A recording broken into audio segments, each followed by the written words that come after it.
Welcome to IB History Study Session 2, Part 1. In the 3 parts of our study session today, we will be covering material found on your study guide, page 5, under Material for Paper 3, Unit 2. And there are 3 bullet points found there. Our first video will deal with United States Articles of Confederation and the Constitution's philosophical underpinnings. Our second video will cover major compromises and some changes in the U.S. political system. And our third video will cover the War of 1812, causes and impact. So, in our first bullet point on nation building in the United States, Articles of Confederation. Here we are in just this simple session study notes here. Under the Articles itself, let's remind ourselves what these are. The Articles of Confederation were written during the war against Britain in July of '76, ratified by Congress the following year, and adhered to the principle one state, one vote, and required, well, I'll get to that under weaknesses. That's what the Articles are and were, and they were the governing document. They were built for war and built to be used during the war itself. Did not necessarily have government much beyond that in mind.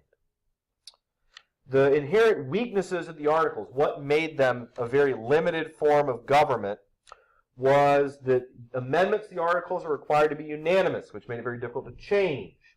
In order to pass most laws, you needed 9 of the 13 states in order to pass most laws. There was no system of courts or arbitration under the Articles. Taxes, this is probably or possibly the most significant, is that taxes were more like recommendations and donations than they were taxes. There was no system of courts or enforcement or agents to actually collect the taxes. They would ask the states to contribute a certain amount, and if they contributed less than that or nothing at all, there was no functional penalty for that. So that one of the crippling weaknesses of the Articles was its inability to raise revenue. I would highlight or put a star by that as a key weakness. Which brings us to the next point, which is taxes and various laws could simply be nullified by the states or simply not accepted. And there's a heavy reliance on the state militias. There's a very weak provisions for a national army, especially once the war ends. Next, under the Articles, one of the things that undermined it was the Shays Rebellion, where Daniel Shays, a Massachusetts veteran, was friends with lots of other unpaid soldiers. And what happened was they had these pensions which they were due from the government, but many of them had actually sold their pensions way below face value to speculators, people that had cash on hand and could buy them. Then later, those same people with money and means, those same speculators, helped influence the Massachusetts government to pay back all of the pensions at face value to whomever had bought them.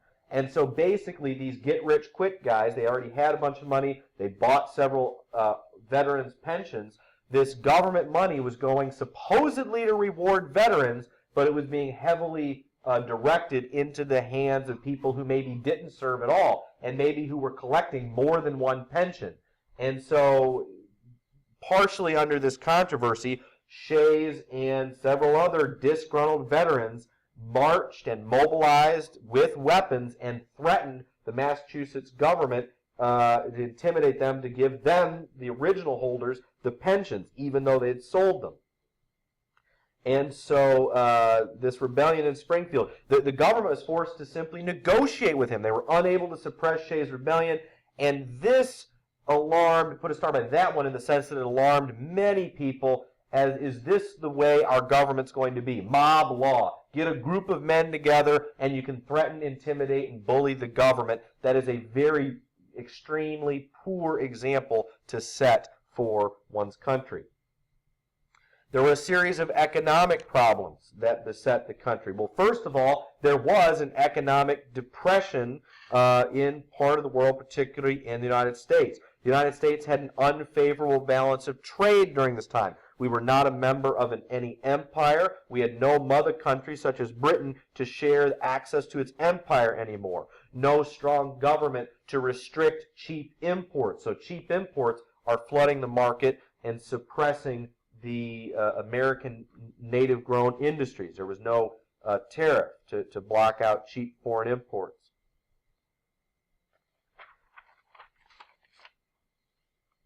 There were a series of interstate quarrels that had no resolution. Just simple examples of imports to New Jersey through New York and Philadelphia. And New Jersey would charge New York for the use of its lighthouses. Things like that, particularly with trade, particularly on the coast, and there was simply no effective way. There's no Supreme Court. There's no arbiter that was respected by all parties. And so under the Articles, there's simply no way to resolve state conflicts. The states are all equal with one another, and there's no authority above them to settle those disputes. And so that was seen as a problem. A few other problems. Again, a lot of these go back to the economic issues. That there were veterans who were unpaid. That there were still Indian attacks that were being settled by the state militias. And a lot of United States citizens felt this was a problem, dealing with the natives or the indigenous people of the United States. There were diverse, contradictory business laws and bankruptcy laws. And so with the different states in that position, it led to a series of problems. And that's overall a pretty good summary of the weaknesses of the Articles. Again, we would highlight the economic weakness, the inability to raise taxes. We would highlight Shays' Rebellion and the inability of the government to have a military solution for that they simply had to negotiate with him, with basically someone rebelling against the government.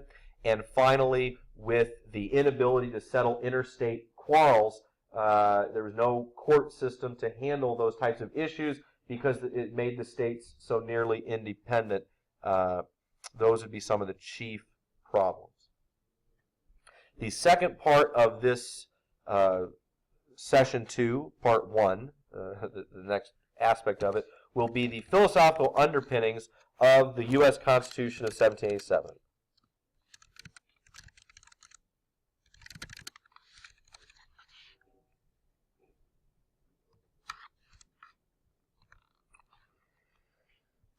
The philosophical underpinnings primarily go back to two sources. The simple British and American tradition, but also the European Enlightenment thinkers in general.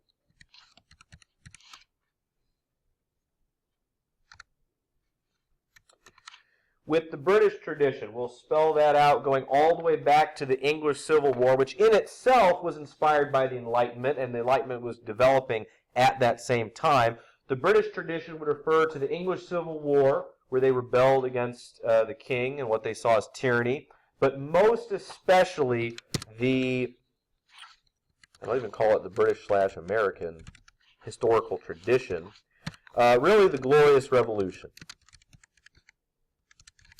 1688, also known as the Bloodless Revolution.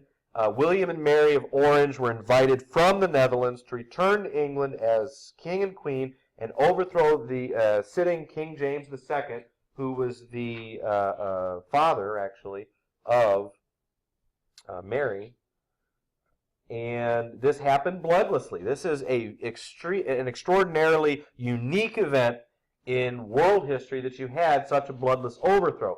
But the idealism of the people at the time thought that maybe this was a new normal. And so overthrowing the government. Another underpinning of the U.S. Constitution would be the process of American independence itself.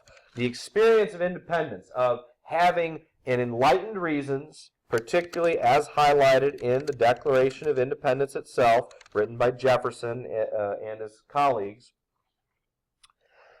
the experience of seceding, so to speak, or declaring independence from Britain is part of this tradition that led them to believe they could abandon the Articles and adopt a new constitution. So the other philosophical underpinnings, as found in the Enlightenment, we'll walk through in with regard to three particular philosophes.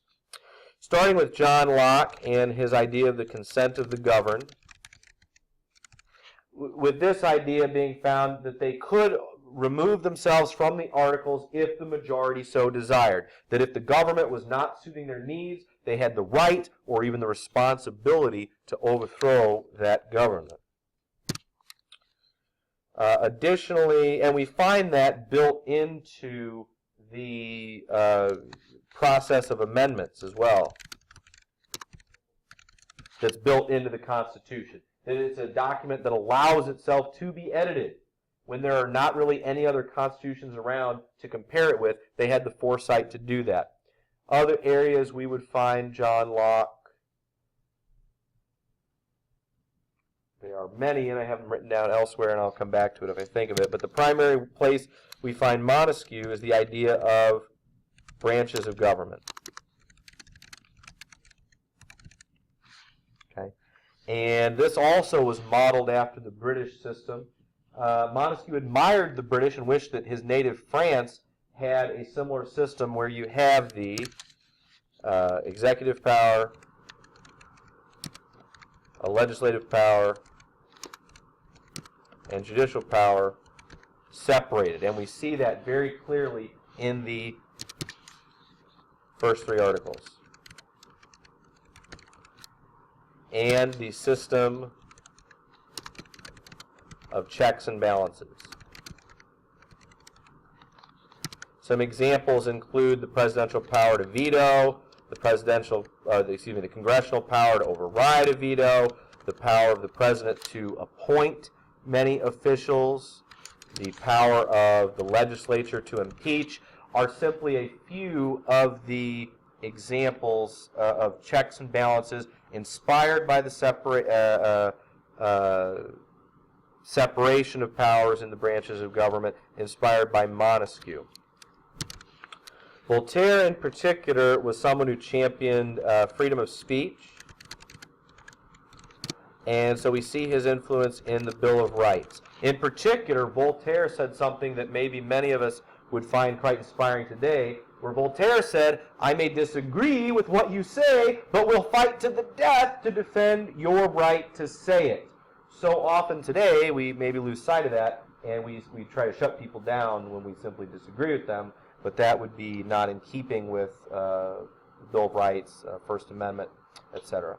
And that is a nice overview of some of the Enlightenment underpinnings that go into the U.S. Constitution. The actual compromises and structure of the U.S. Constitution will be the topic of our next video, Session 2, Part 2.